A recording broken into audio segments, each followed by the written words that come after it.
Hello guys, welcome back to another Lumley trading video. In this one we are going to be analysing some HLBZ.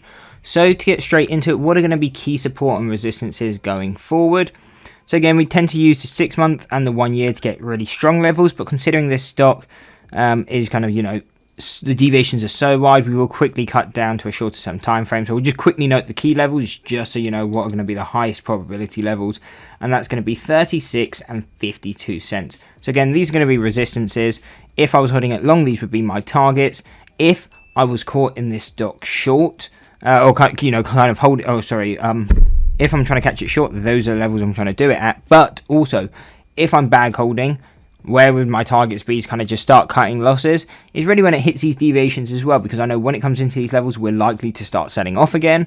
So if I am bag holding, for example, if your average was, 75 cents or $1, okay, cool, I can cut losses at 36 cents or 50 cents.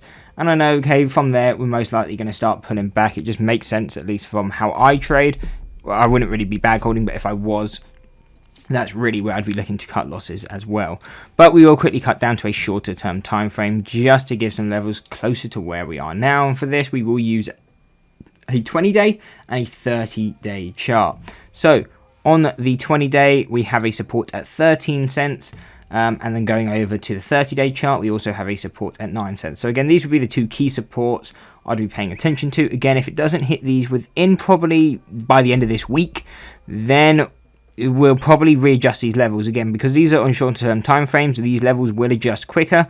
So if they doesn't really hit it within a few days, you probably want to forget about these levels, and we can have some updated ones if you're paying attention to the short term. Again, if you're paying attention to the longer term, so the 36 and the 52 cents, they'll be quite similar for the next few weeks at least. Now, for resistances, what are we paying attention to? We can see we're kind of retesting our first deviation over on the 30-day. So it's 17, 18 cents.